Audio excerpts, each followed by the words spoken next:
Okay, let's get started.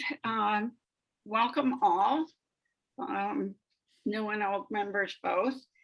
And we are delighted to have our speakers tonight from the Metropolitan Mayor's Caucus Regional Climate Plan, which is quite amazing. It was launched, about a month ago.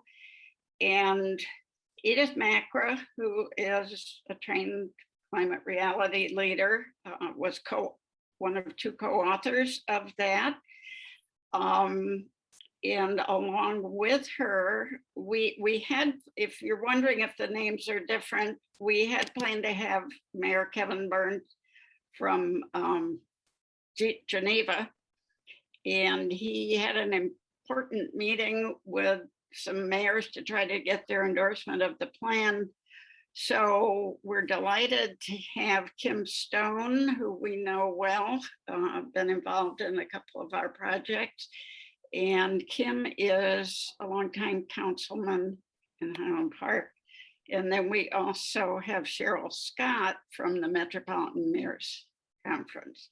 So what I'm going to do is turn it over to Molly Mahoney, who heads up our Suburban Climate Action Plan campaign.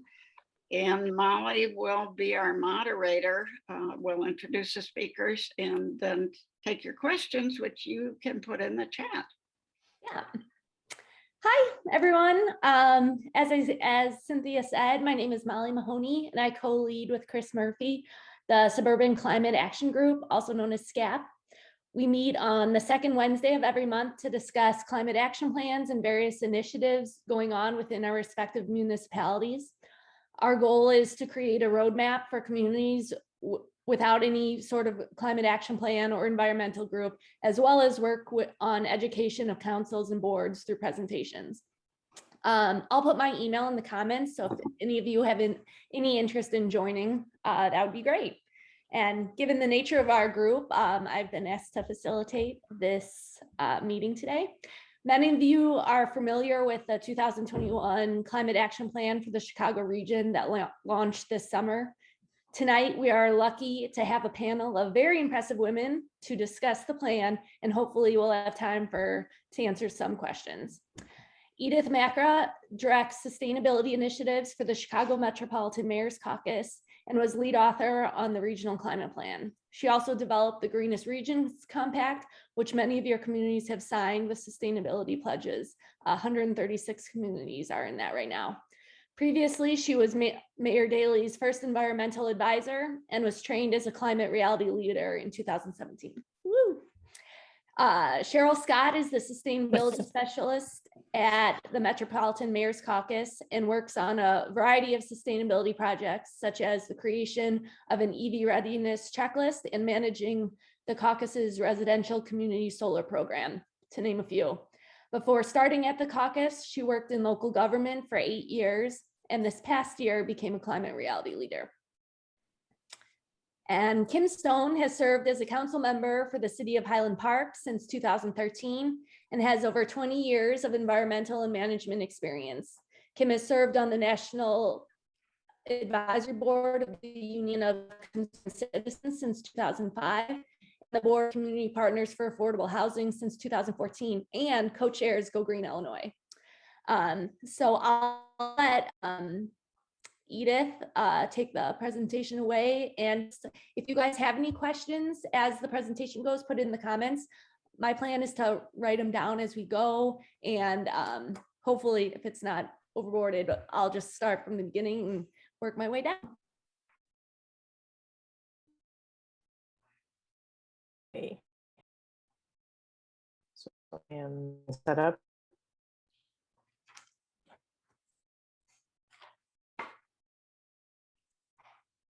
Do I need to swap displays? Are you seeing the speaker's notes or are you seeing the correct display? It looks good. Correct. Excellent. Okay, thank you. I'm really glad to be here. Thank you all for taking time out to hear about the plan. What I'm hoping to do today is give you some hope and encouragement for what your local leaders not only are capable of doing, but to some of you, what your community leaders are already doing. And I am also grateful for those of you that not only participated in the plan launch, but we had contributors and reviewers from Climate Reality Leadership as well. Pam was one of the reviewers. And then as you saw from our stellar lineup of my fellow panelists, women, Climate Reality Leadership leaders trained, we're very committed to this group and committed to getting things done for climate. So thank you for that. I did, I'll introduce us, and we were already introduced, but I wanted to just shout out to Kevin Burns, who is not able to come and just, he canceled because he has an opportunity to provide additional leadership with our councils of governments. And so he wants his council of government will be the first, we hope, to adopt the goals of the climate plan. So very glad to have Kim stand in for Mayor Kevin Burns. What I'll do, and I'll try not to bog down, it's evening and everybody's tired, but I'd like to go into the background and context for the plan, talk about how the plan was built, and its three principles of equity, climate mitigation, and climate adaptation. Then I'll go into goals, targets, and objectives for those categories, as well as strategies. And when we did some pre-planning on this, there was a particular interest in looking at strategies which are really achievable by local governments. We hope that they all are, or all are sensible, but that we hope is the focus, and Kim and Cheryl are here to make sure that I don't miss that point. So I welcome your questions and challenges, but that is the intention with the strategies, is that they are achievable and that you can make them happen in your communities. And then I hope we have some time for discussion if that works out. So I'll get started then. Just first off, the Metropolitan Mayor's Caucus, we're a not-for-profit regional council of governments, and we have 9 member COGs, we call them, our councils of governments, and that's where Mayor Kevin Burns is today. He's with the Metro West Council of Governments. But those COGs are made up of between 20 and 40 municipalities. We're made up of 275 municipalities across the Chicago region, and our municipalities represent 8.9 million people. We were founded by Mayor Daley to foster cooperation across the suburbs. So those of you suburban advocates are certainly at home here. The purpose of the caucus is to collaborate across the region and empower municipal governments. As you can tell by my title, I'm the environmental director. And so my real focus is on sustainability. The title is still environmental initiatives, but it's been an evolution over time. And this has really been a part of the Mayor's Caucus in our more than 20-year history, that we've always had an environmental program, but we're not an environmental organization. So there's a difference there. The first major step, I shouldn't say the first, there's a couple of preceding steps before I got to the caucus, but what I wanted to do when I arrived at the Mayor's Caucus was to really organize municipalities and empower them to be more sustainable. And so the first step was this exhaustive process, which I won't have time to go into now, but to develop the Greenest Region Compact and come up with a series of consensus goals. And there are 49 goals and 10 sustainability categories. And we created a program around them. The first step is the actual Greenest Region Compact, which asks for a municipal pledge, a municipal resolution to support the goals of the Greenest Region Compact. The second step is this optional framework, which is this very detailed checklist that describes strategies and gives municipalities ideas, as well as being formatted to really enable local sustainability planning. So this framework is an optional tool that many municipalities are now using to create their own sustainability plans. And I will say that it does provide a foundation for our climate action plan as well. And then finally, the Greenest Region Compact and the Mayor's Caucus, all of our GRC communities, we try to collaborate to get achieve our goals. And one example that I have there, just a picture there, is the Greenest Region Corps, which provides sustainability staffing through the AmeriCorps program to our municipalities that would like some extra help in getting things done. And just to acknowledge my teammates on the panel here today, in Highland Park, where Kim is from, there has been a Greenest Region Corps member since our first year. So in 3 years, been highly efficient in getting some work done for Highland Park, as well as Cheryl Scott, who is now on staff, but she started out as a Greenest Region Corps member for the Mayor's Caucus. And Kim and Cheryl, please cut in anytime you think you wanted to add something. Yeah, I want to just pop in now for a second and just mention that this framework is really, it's a genius move on the part of Edith. Most of the smaller municipalities don't have sustainability coordinators and don't have staffing that has expertise on environmental issues.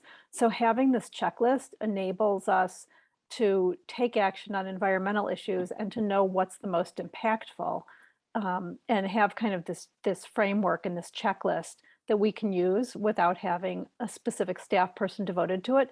But then the Greenest Region Corps is an additional tool, which has been really helpful because we don't have sustainability staff people. Once Highland Park got these Greenest Region Corps members who have been with us the last few years, all of a sudden the to-do list for environmental issues that our staff had, just that had been sitting there for years and years, got done because we had somebody who could actually focus on it.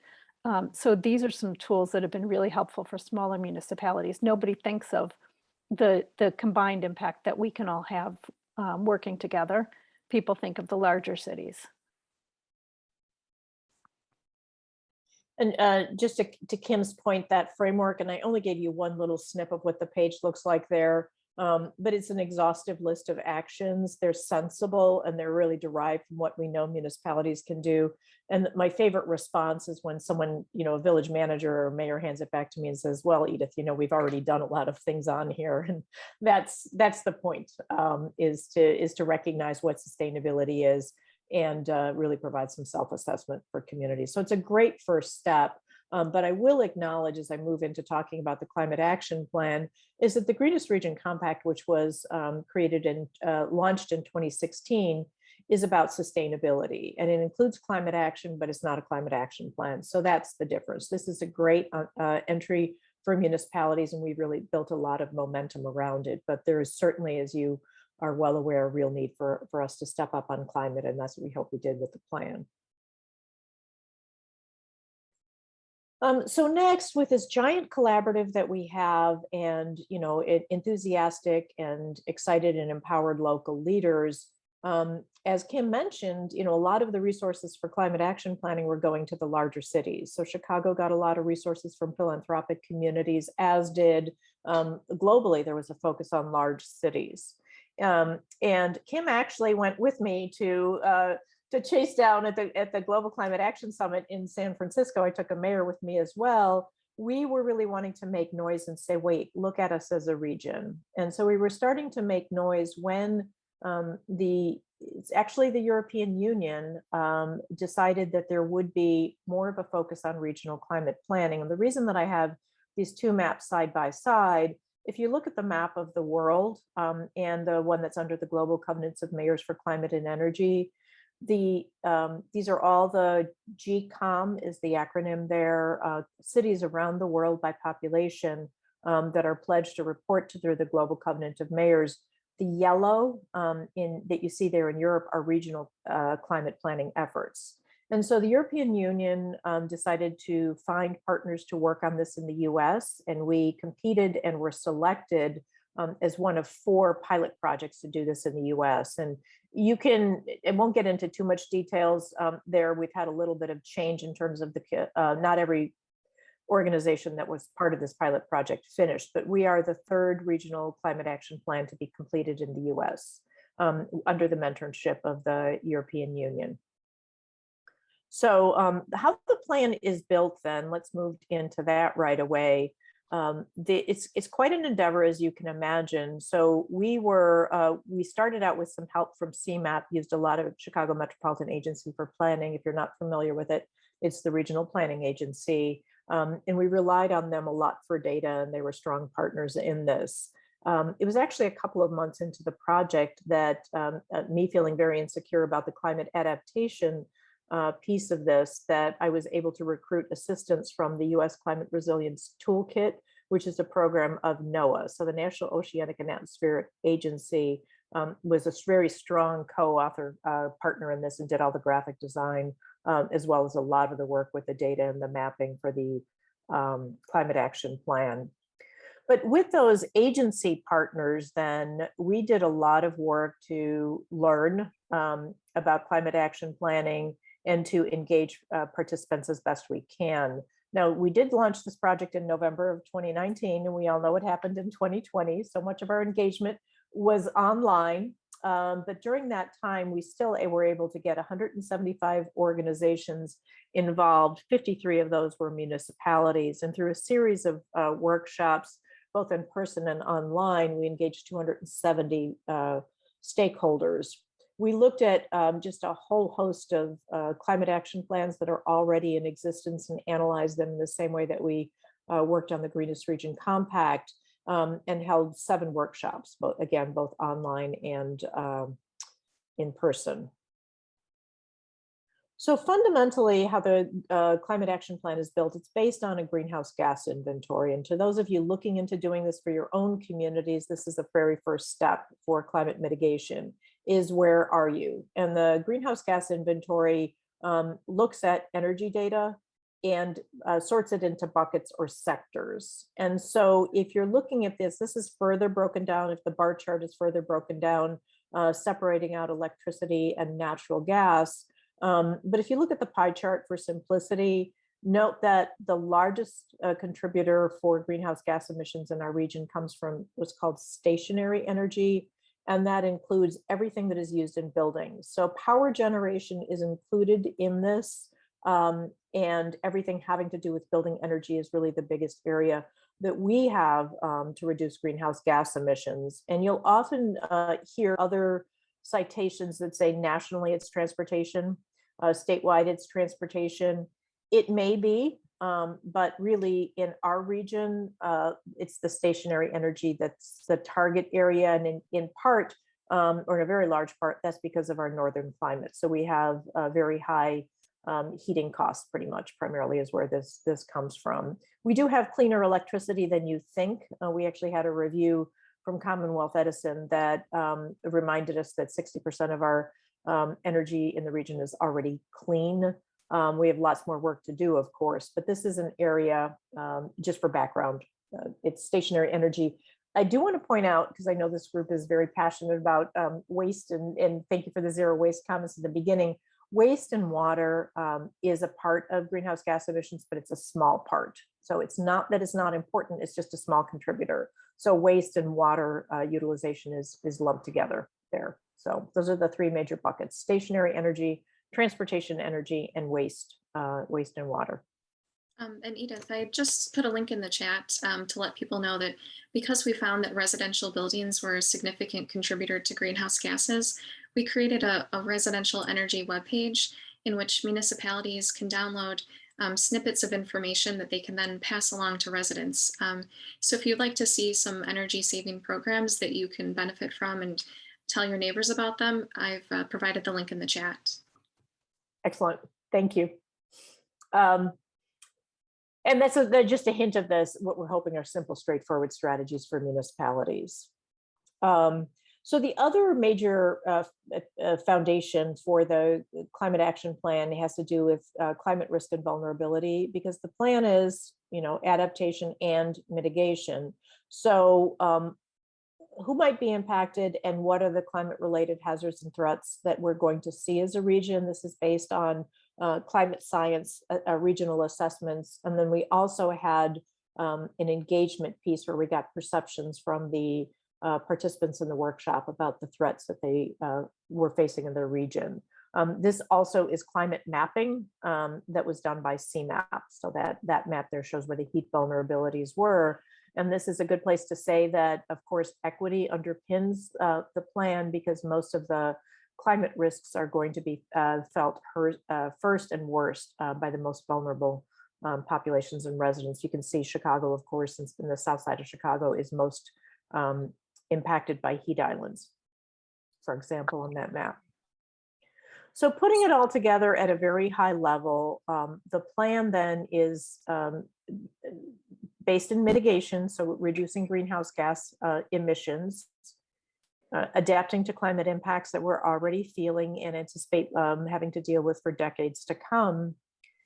And then it's all rooted in equity. So climate mitigation and climate adaptation not only has an equitable component, but it is anchored in equity, with the realization that we have to correct inequities that we've all been a part of in our society and in our communities, and to protect residents of all demographics and all types from the impacts of climate change.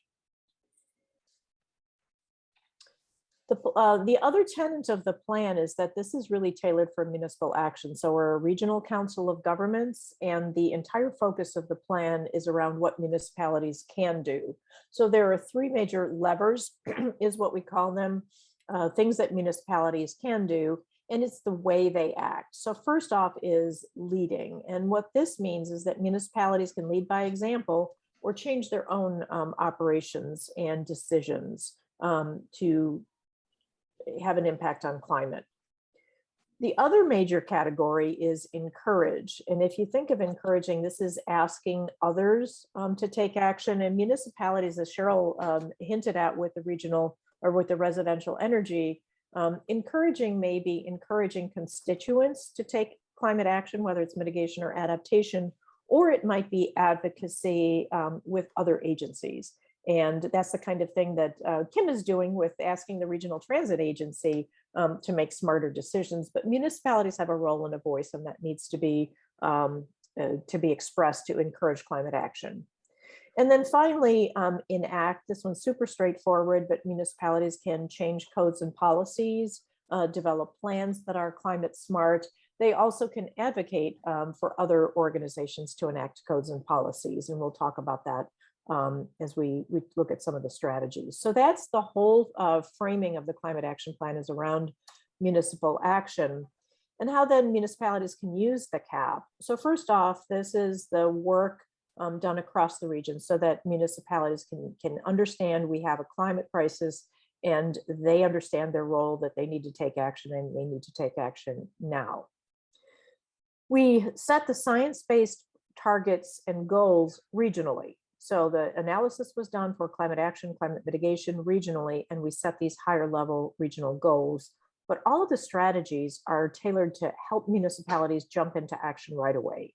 So actions local, targets and goals regional. And this was intended that this would replace the municipality's need for their own climate action plan. Doesn't mean they shouldn't do it or can't do it. The idea is that when we started this, we only had 3 climate action plans. 4 by the time we finished in the region of our 275 municipalities. So if we keep waiting for those individual climate action plans, we're not going to get there. So we wanted to expedite, move into action right away. Anybody want to add anything, Kim or Cheryl, that I missed this? I don't know if this is a good time for me to give a couple examples. Why don't I go through them? Okay. I guess, yeah, let me go through the strategies and then you can pick up anything that I missed. So there's a little nomenclature here and you'll see it. There's goals, targets, objectives, and strategies.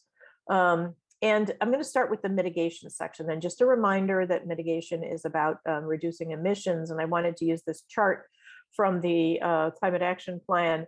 It shows where our emissions are dropping over time. This goes from 2005 to 2015, but not nearly fast enough. So how do we accelerate? And so the climate mitigation goal is net zero greenhouse gas emissions.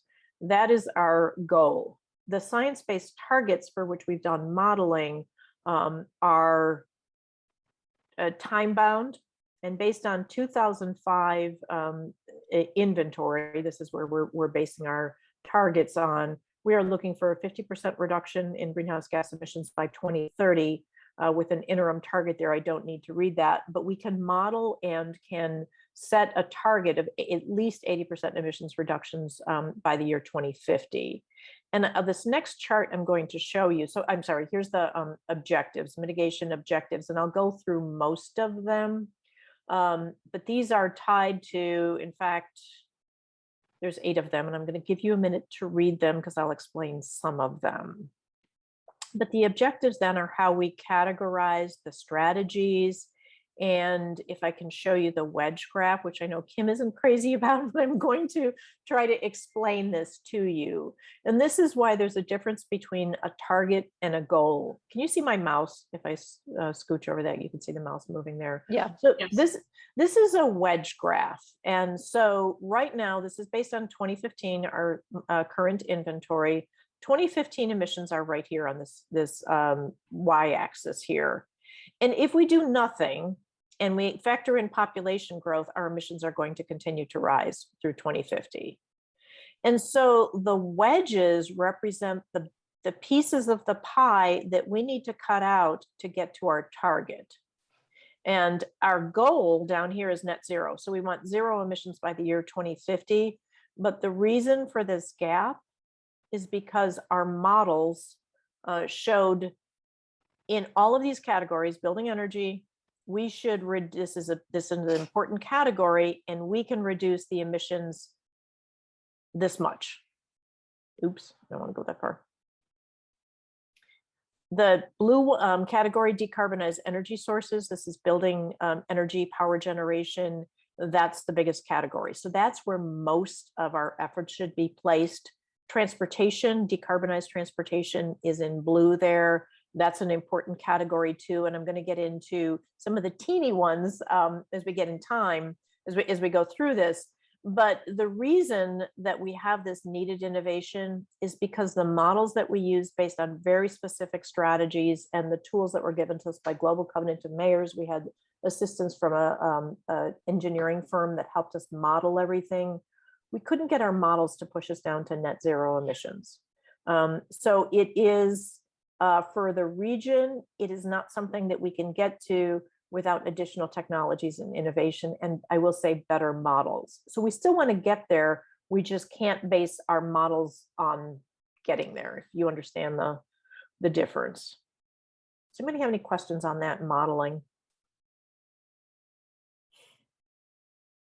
Okay, let's move into strategies then. So anybody not like the wedge graph or confused by it? Might make a little more sense as we move forward on that. But the bigger the wedge, the more important focus area it is. So we'll look at some of the mitigation objectives. And so the first one that we'll look at is the biggest one, decarbonize energy sources.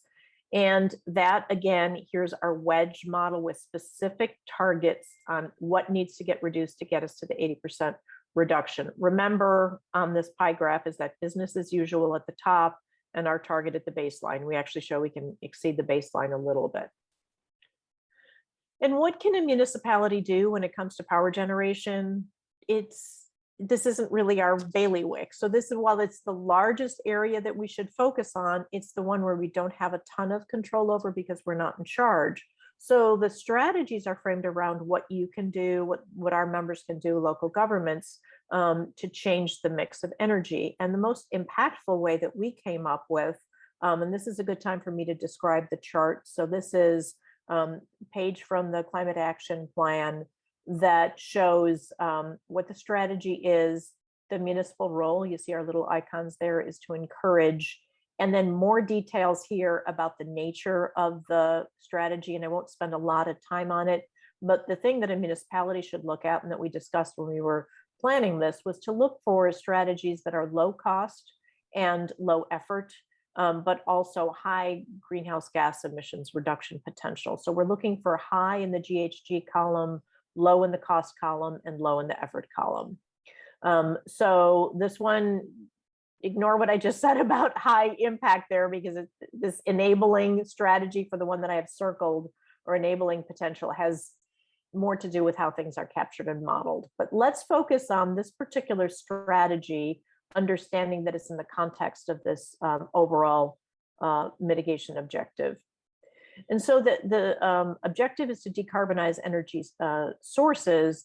And one of the most impactful things that municipalities can do is to support others in making clean energy choices in their procuring. So municipalities do procure energy, but the example that we're choosing to highlight here has to do with helping residents gain access to community solar. And you've probably heard about this before, but it can be complicated to do. I, for example, am subscribed to community solar because I have magnificent trees around my home and I can't put solar panels on my roof, but I can subscribe. And so the Mayor's Caucus actually put together a program with our energy consultant, and we have 13 municipalities, including Highland Park was one of the pioneering communities that offers this subscription program to their residents. And this improves equitable access because of the terms we negotiated. You know, you don't need a credit check to, you know, access the solar subscription, and you can look at a savings of 20%.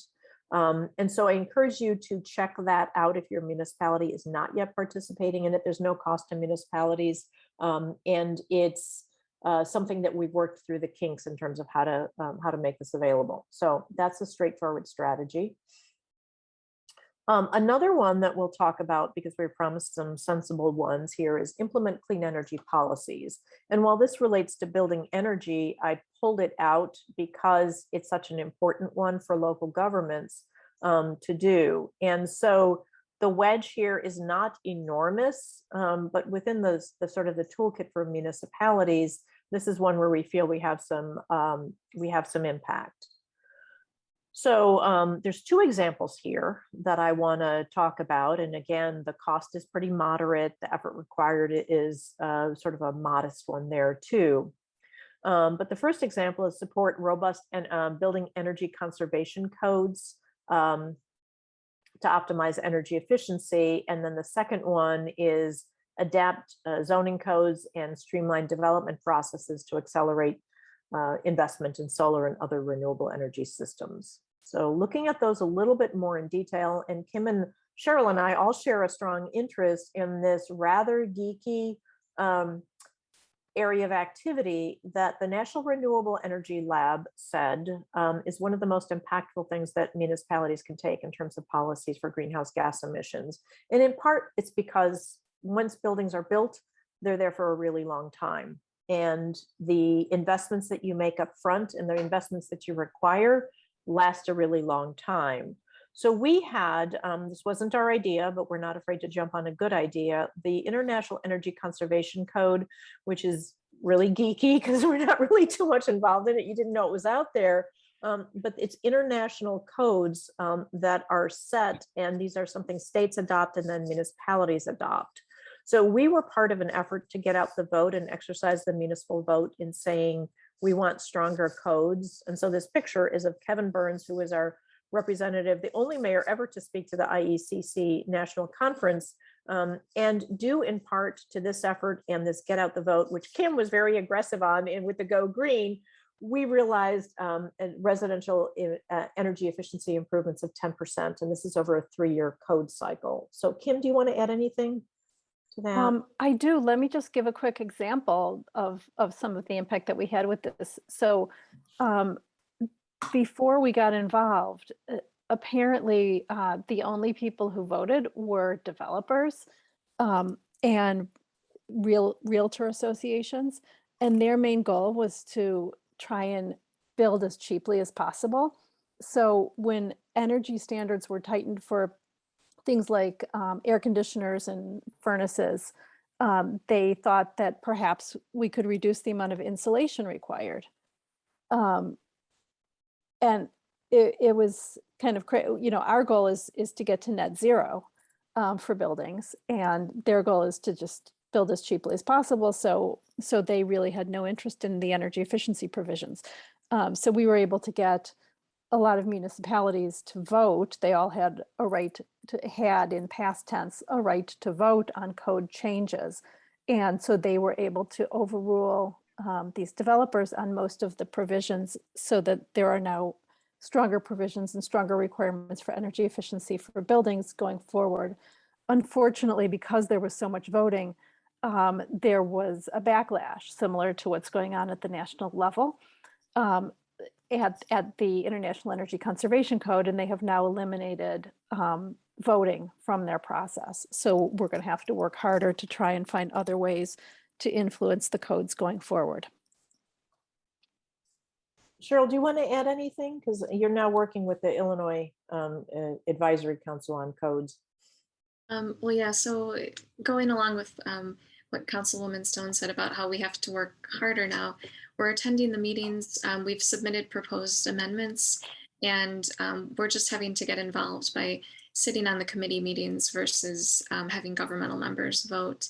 I also just added a link in the chat to the article that talks about how this inspired the largest jump in energy efficiency in codes in decades, the Get Out the Vote effort.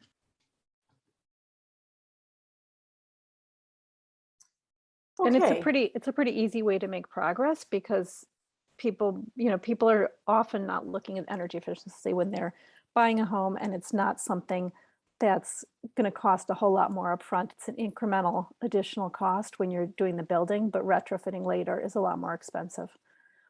And from an equity standpoint as well, we're really interested in reducing energy burden. This is actually something that comes as well from the Global Covenants of Mayors. And so if you can, much like buying an electric vehicle, if you're reducing your energy costs for a very long term, if you put the investments up front. So again, forcing builders to do that is something that benefits residents for a very long term. And since you mentioned electric vehicles, I just have to put a plug out there that especially for multifamily buildings, if you wire up front for EV charging, it's a whole lot cheaper than if you do it later. If you have to retrofit later, sometimes it's not even possible in multifamily buildings. It costs a lot to do in single family, but it's at least doable. And so that's, to me, another equity component. And that's something that did not make it into the revised code, a requirement for EV charging wiring. But hopefully that'll be something that we can deal with going forward. So next one that we will use as an example is, and again, we found this to be very influential, is municipalities getting out of the way of renewable energy development. And so this again is somebody else's program. It was called Soul Smart. And by streamlining codes, zoning codes to make sure that the solar is allowed by right, and that there's no ridiculous barriers like aesthetic barriers, or you have to screen solar panels from the street, that makes it more attractive and lower cost for solar development. And there's other development processes. So the Soul Smart program that we participated in, we trained inspection staff to be able to look at solar permits and expedite the process and know what they were looking at. We actually took them for training. And so this program was very successful for the Mayor's Caucus. We led 35 municipalities around the region to achieve the Soul Smart designation. And we are #1 in the country for a Soul Smart designation. We like the program so much. And there's another cohort going now. Cheryl, how many communities are in the cohort? We've got 11 now. 11. And we're not leading at this time, but Soul Smart it's actually they've changed hands now, but they're leading us through, and we're going to hold on to that #1 title. So, and communities that have done this are seeing a substantial increase in the investments in rooftop solar. So next, I'm skipping ahead a little bit, there's just not time to go through all of this, but the Decarbonized Transportation. I will say, I think because we don't have an example on this, Cheryl, but we like this idea of the Soul Smart program so well that we are proposing to do the same kind of thing for electrification.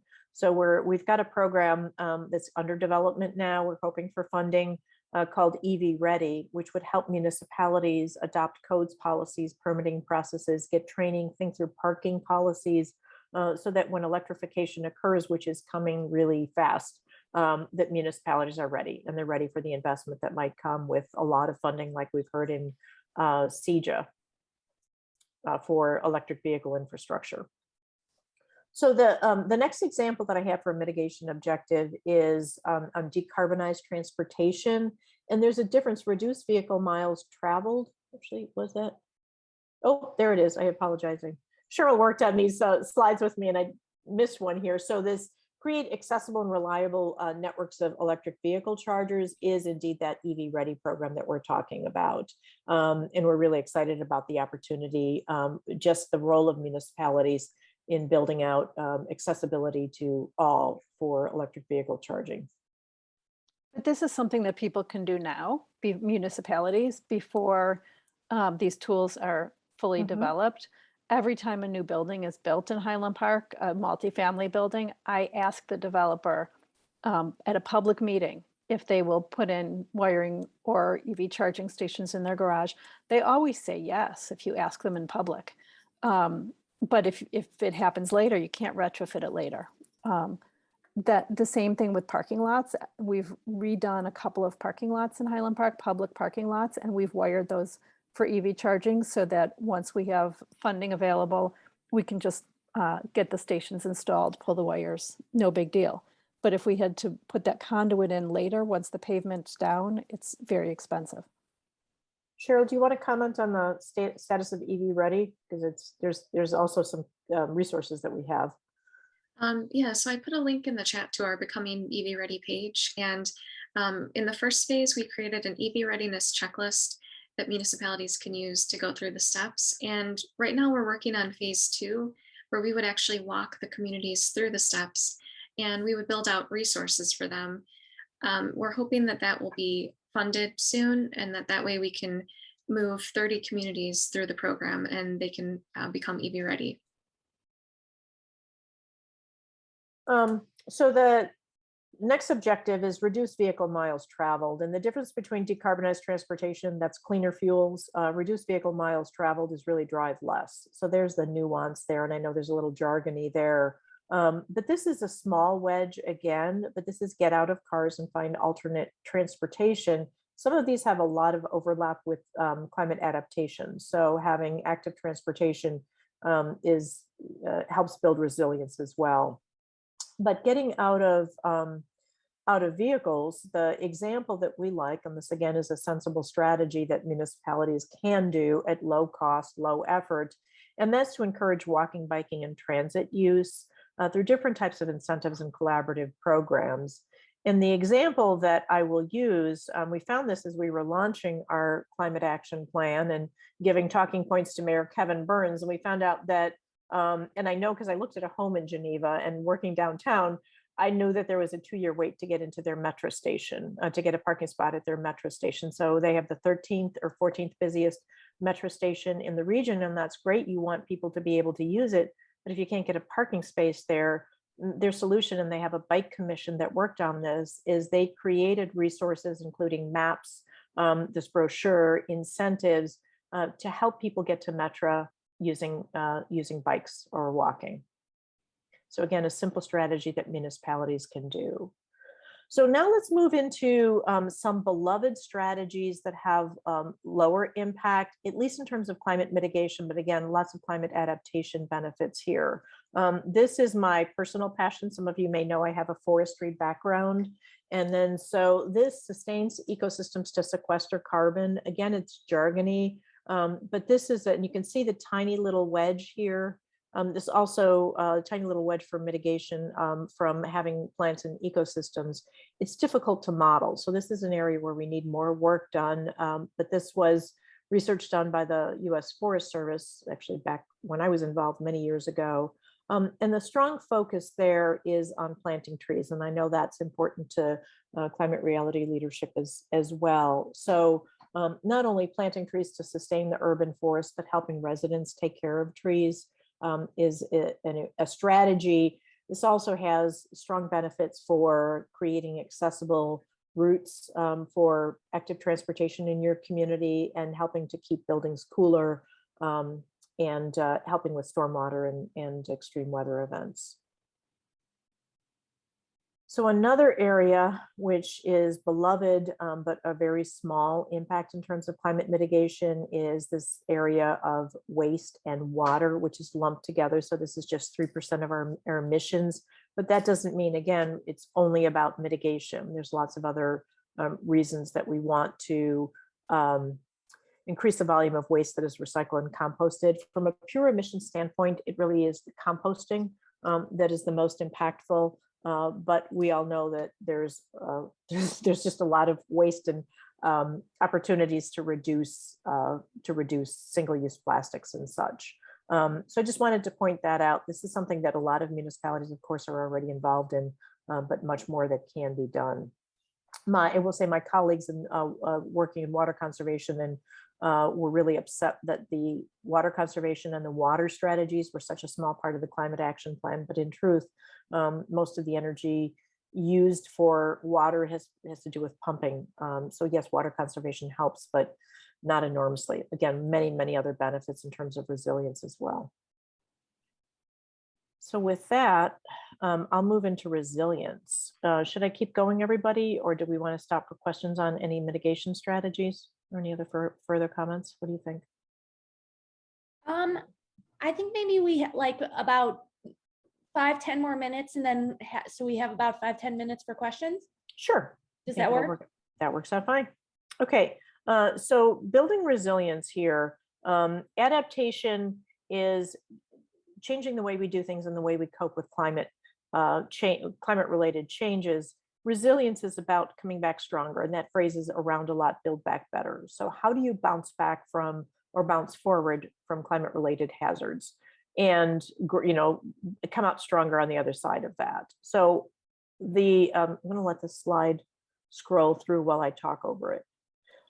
So the way this was arranged is there are hazards, climate related hazards, and there are impacts, and there are assets. So that's jargony, but that's why you see flooding repeated a few times, because there's flooding impact on homes, flooding on transportation, stormwater and infrastructure. And all of these are really vital in terms of our resilience. The flooding is the greatest hazard in terms of frequency and risk that we have in the region. Extreme heat is the next one. And there are, with both of those, there are impacts related to air quality, both from flooding, high temperatures that impact particularly vulnerable residents. And the last major hazard has to do with drought and water supply. And this, just know that throughout the region, not everybody has access to Lake Michigan water.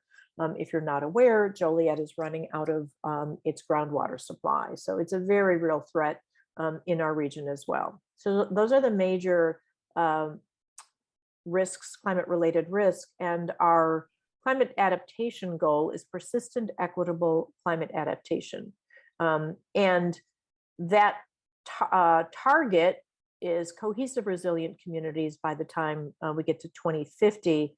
But interim steps, climate related governance, basically municipalities and other organizations, building it into their own leadership is where we get climate resilience. 2040, we're looking more at collaboration across jurisdictions.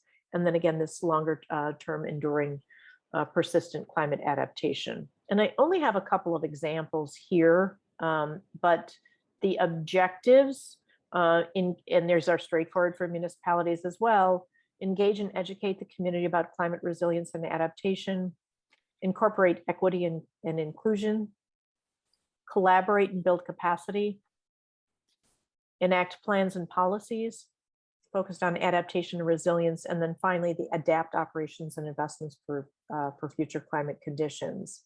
And this is a page from the Adaptation Strategy, and I put the whole page out there just so you can see. This is a shopping list for municipalities to take action. The colored columns are the hazard that will address, the hazard impact pair. And then of course, familiar is those municipal role in terms of lead, encourage, and act, and there's costs and effort required as well, and partnerships that are necessary to achieve these actions.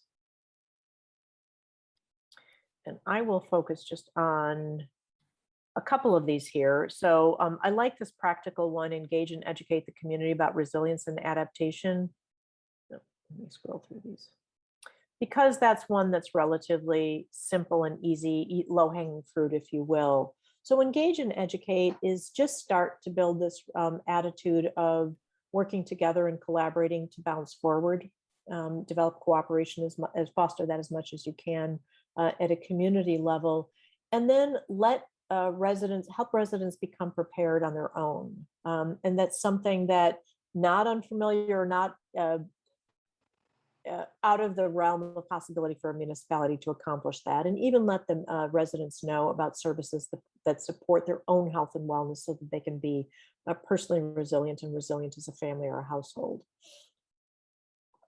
And then this next example is to do with incorporating equity and inclusion. And these simple strategies here include vulnerable populations in planning and prioritize investments to protect them. And this was a simple strategy: assure community education messages, emergency messages, programs and resources are accessible in all languages and formats so that everybody can get that information is a really important and simple step towards adaptation. And then that wraps up the overview of the plan. I know it was rather quick, but there's a lot to it. And please dig in. We'll talk more about it as we have time. But let me just tell you what's next for the Climate Action Plan.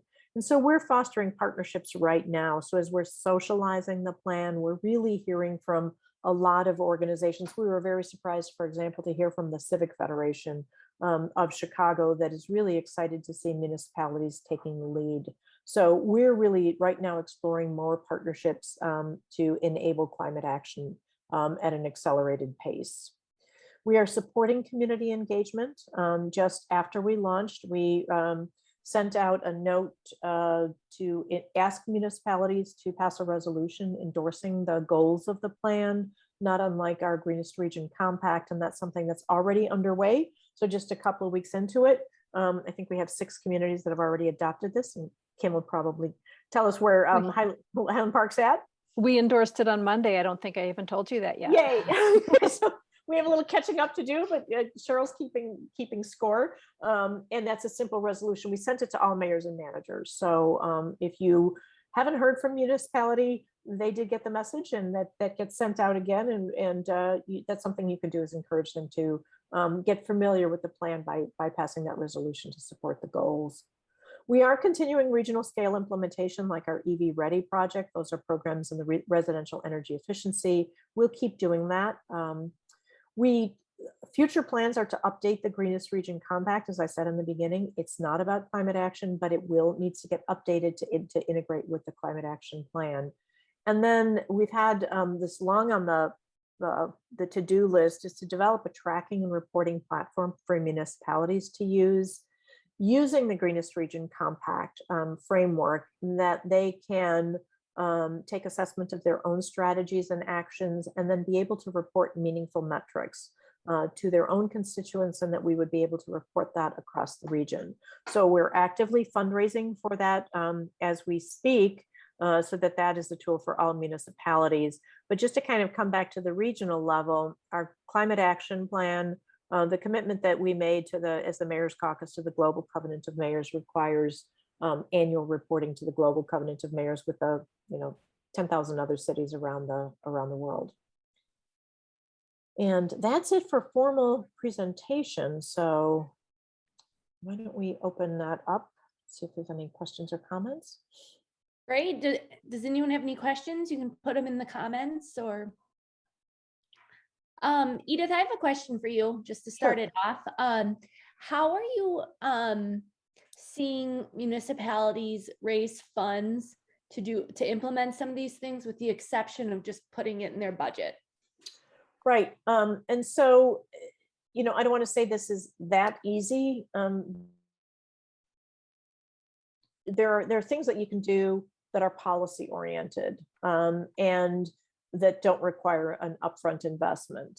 Some of the strategies that we can do, like the EV readiness, we know that there's funding coming. We're trying to help municipalities get ready to be able to access that funding. So that's something that we can do at the regional level. On things like climate adaptation, we're watching some of those projects and looking at leaders as we're learning more about that.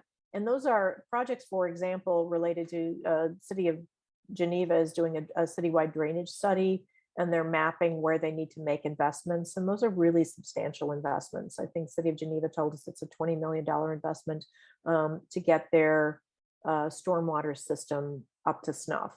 And that's capital funds. So there's anything from not costing a lot, because it's, get involved in building energy codes. I will say things like SoulSmart, in terms of investment, that was time and staff, but the benefits come to the communities from the third party solar investments. And then at the far end, it's really expensive to become climate resilient. And some of these investments, like in regional transportation, regional public transportation. Those are extraordinary investments too. So I don't know if that's being too cagey. I'm also going to see if Kim wants to comment on that. I do want to comment on that. Most of the things that Highland Park has done have either not cost any money or have saved us money. So we have upgraded lights in some of our parking garages and city parking lots to LED lights. We received grant funding from the state to do that, and that will save us money in energy costs. We have purchased some more efficient vehicles for our fleet, some hybrid and electric vehicles. Some of those cars cost a little bit more, but the payback time is about 3 years for those cars. So we keep a car in our fleet for 9 years and it pays off in 3 years. That means we're starting to see savings pretty quickly. We've done some other things with HVAC systems in some of our buildings, for which we've received grants because municipalities have sort of a problem with energy efficiency because we don't pay electric or gas costs on non-revenue generating city buildings because of the franchise agreements with the utility companies. That's a whole nother geeky topic that Edith and I can talk about at great length at some other time. But what it means in practice is that if we implement energy efficiency things in any of our buildings, we don't see any of the savings. So there are state grant funds that help to cover those costs. And then there's no savings accrued, but at least those become cost neutral. Mm-hmm. So there's, and then of course, as Edith mentioned, SolSmart was a staff time situation. And many of the other code changes, we have updated our lighting code to do some things to make lighting more dark skies compliant. And what that does is it also reduces the amount of energy used in those light fixtures because those are LED lights and they're shielded and directed where they're needed. So they use a lot less energy. But those are things that are code changes, so those don't really cost the city money, they just cost time.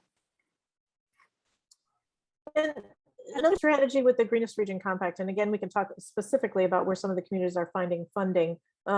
If it's a sustainability initiative, we know that there are a couple of communities that have a sustainability fund. Oak Park is one of them, Highland Park has one, right? Yeah, we do.